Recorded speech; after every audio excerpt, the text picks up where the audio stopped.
soy Luis Felipe Martí Borbolla, soy profesor del área de factor humano y hoy me gustaría hablarles de los asegúnes de la meritocracia. Y quiero explicar qué entiendo por asegúnes. Asegúnes son algunas objeciones, algunas limitaciones o algunos cuestionamientos que puede tener la meritocracia. Quiero aclarar que la meritocracia en sí es algo muy positivo, es algo muy deseable, es algo muy conveniente y yo esperaría que cada vez tuviéramos en este país una sociedad más meritocrática y más justa. Pero también me gustaría señalar algunas objeciones o algunas limitaciones o asegúnes de este concepto de meritocracia. La primera idea que me gustaría compartir con ustedes es que hay que tener cuidado en todo reducirlo a la lógica de la meritocracia, porque si todo lo reducimos a la lógica de la meritocracia, esto puede ser una fuente continua de frustración y de tristeza. ¿Y por qué puede ser una fuente continua de frustración y de tristeza si solamente nos manejamos con la meritocracia? Esto se manifiesta en expresiones como no me dio el trato que merezco, no me habló como me corresponde, no me dio el servicio que me he ganado, etcétera, etcétera, etcétera. Y puede ser, como decía, una fuente de frustración o de tristeza. Contra esta lógica de la meritocracia existe otra lógica, que es la lógica del asombro, que es la lógica del agradecimiento, que es la lógica del don o del regalo. Y cuando tenemos en ocasiones las cosas como un don, como algo inmerecido, como un regalo, esto naturalmente nos suele mover al agradecimiento y a corresponder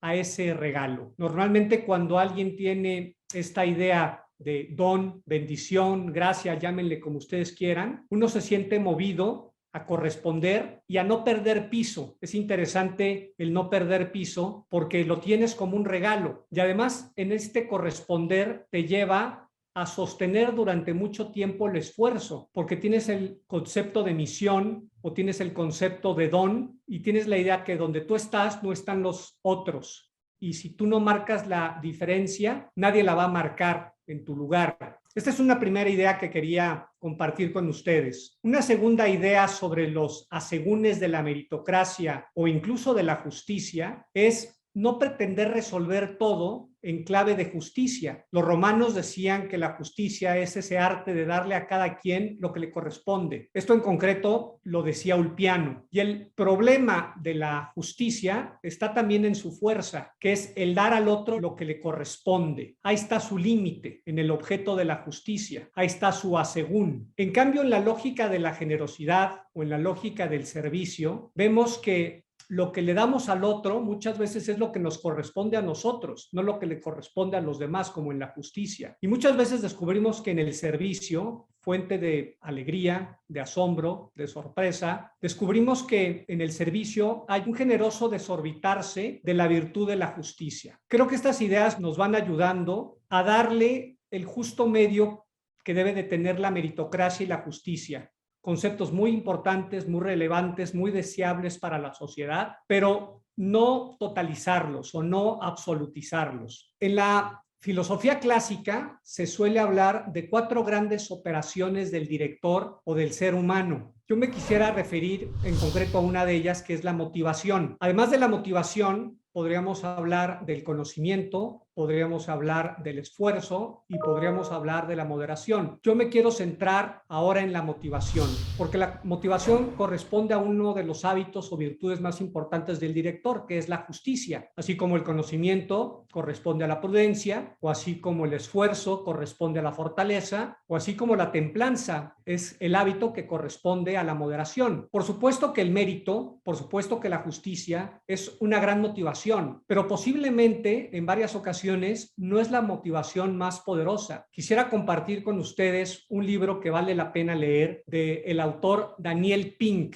El título del libro se llama Drive como conducción, como empuje. Y este señor nos habla de 3 motivaciones intrínsecas que son muchísimo más poderosas que muchas motivaciones que dependen de la transacción, del mérito o de la justicia. El señor Pink nos habla de la motivación de la autonomía, de la motivación de la maestría en hacer las cosas o de la pericia, y de la maestría le llama él del relatedness, que él traduce como la motivación que se basa en el servicio que prestamos a los demás, en cómo desarrollamos a la gente que está en nuestro entorno, desarrollándonos a nosotros mismos. Pues en esta lógica del servicio, en esta lógica del don, en esta lógica de la generosidad, se experimenta sorpresa y muchas veces de las cosas que más nos alegramos es de las cosas que más nos sorprenden. Pongo un ejemplo, es como aquellos niños que piensan que merecen un regalo y le han escrito una carta al niño Dios o a Santa Claus pidiendo ciertos regalos y el día de Navidad en la mañana corren al pie del árbol de Navidad a encontrarse con esos regalos que piensan que por sus buenas obras